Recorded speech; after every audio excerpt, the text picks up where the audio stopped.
بسم اللہ الرحمن الرحیم۔ السلام علیکم ورحمۃ اللہ وبرکاتہ۔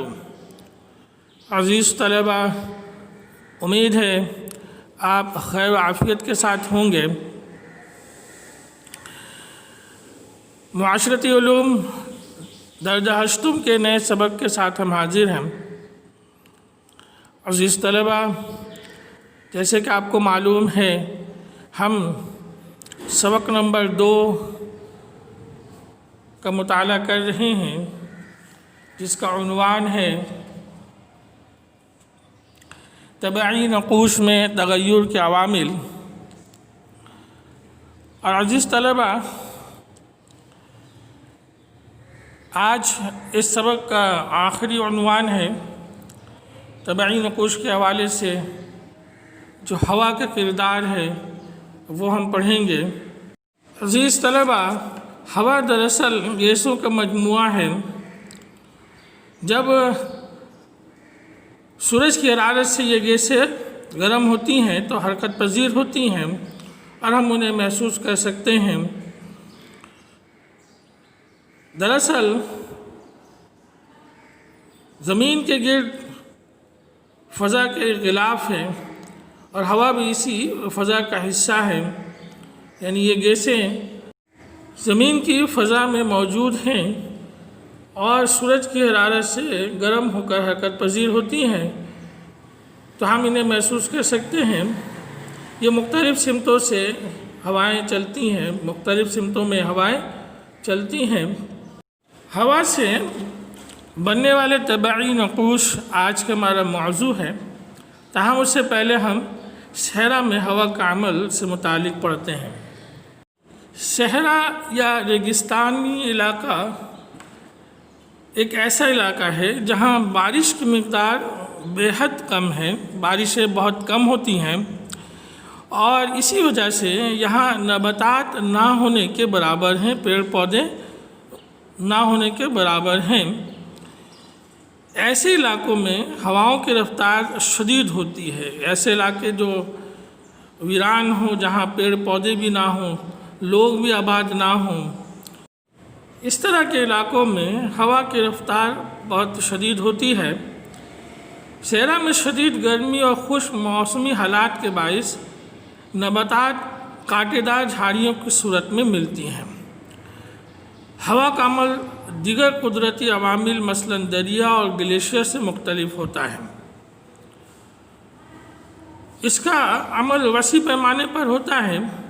صحرائی ہوائیں بہت تیز رفتاری سے چلتی ہیں اور زمین کی سطح پر مختلف نقوش بناتی ہیں۔ اور عزیز طلبہ، ہمارا موضوع بھی یہی ہے کہ ہم یہ دیکھیں کہ ہوا سے بننے والے طبعی نقوش کس طرح کے ہیں۔ مشروم چٹانیں۔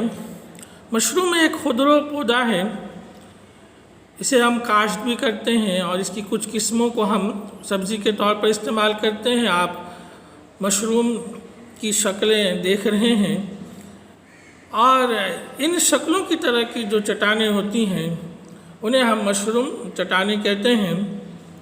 جب ہوا تیز رفتاری سے چلتی ہے تو بھاری کنکریاں اور پتھر وغیرہ زمین کے ساتھ ساتھ اچھلتے ہوئے ہوا کی سمت میں ایک جگہ سے دوسری جگہ منتقل ہوتے ہیں۔ ہلکے ذرات تو ہوا میں معلق رہتے ہیں۔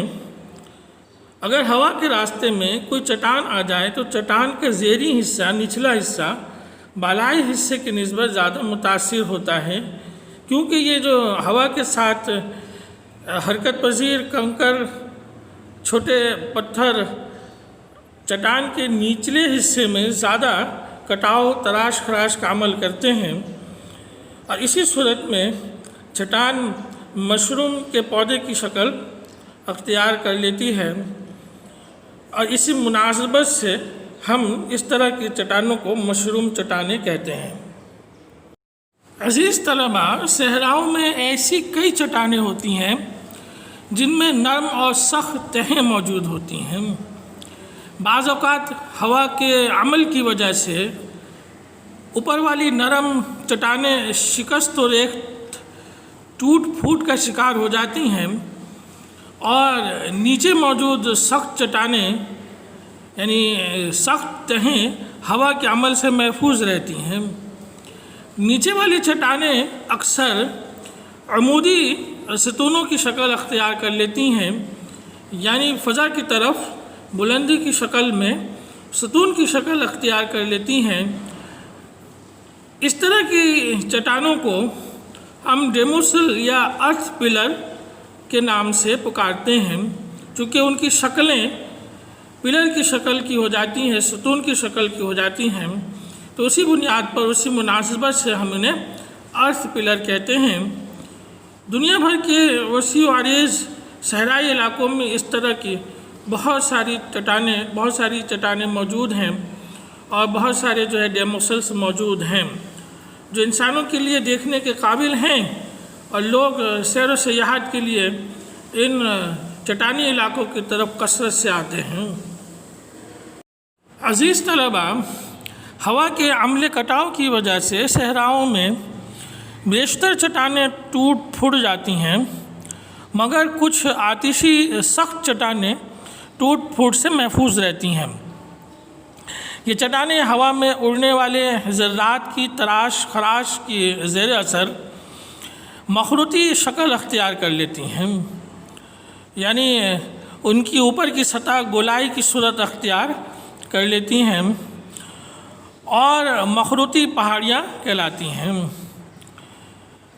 یہ نقوش بھی انسانوں کے لیے دلچسپی کا باعث ہیں اور لوگوں کی سیر و سیاحت کے لیے کشش کی صورت ہیں۔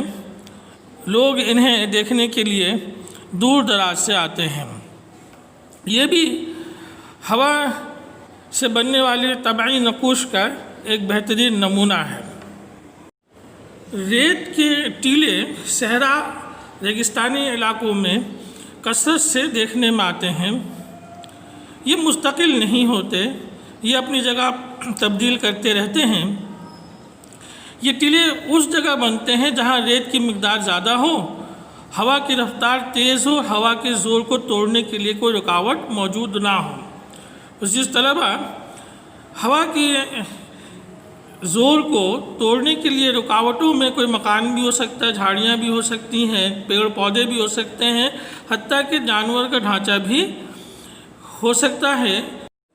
ریت کے ٹیلے ساکت نہیں ہیں، یعنی مستقل نہیں ہیں، بلکہ ایک جگہ سے دوسری جگہ منتقل ہوتے رہتے ہیں، اور اس منتقلی کے عمل میں تیز رفتار ہوائیں ہیں۔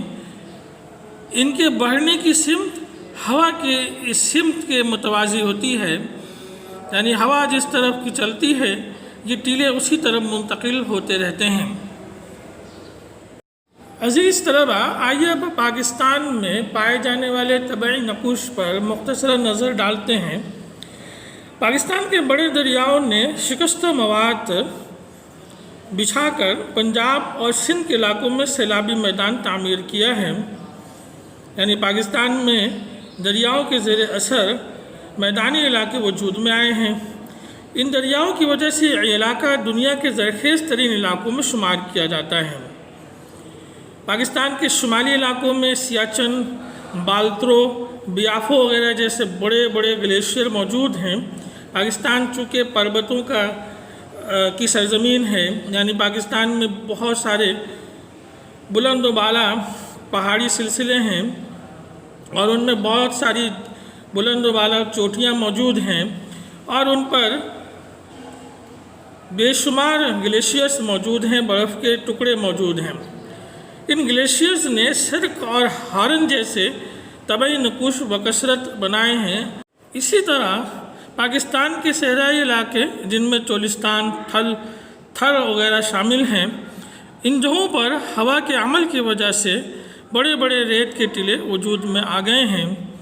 یوں پاکستان کے اندر ہوا سے اور گلیشیئرز اور دریاؤں سے بننے والے طبعی نقوش واضح طور پر دیکھے جا سکتے ہیں، اور پاکستان کی خوبصورتی میں، پاکستان کی سطحی زمینی سطح کی خوبصورتی میں یہ اضافہ کرتے ہیں۔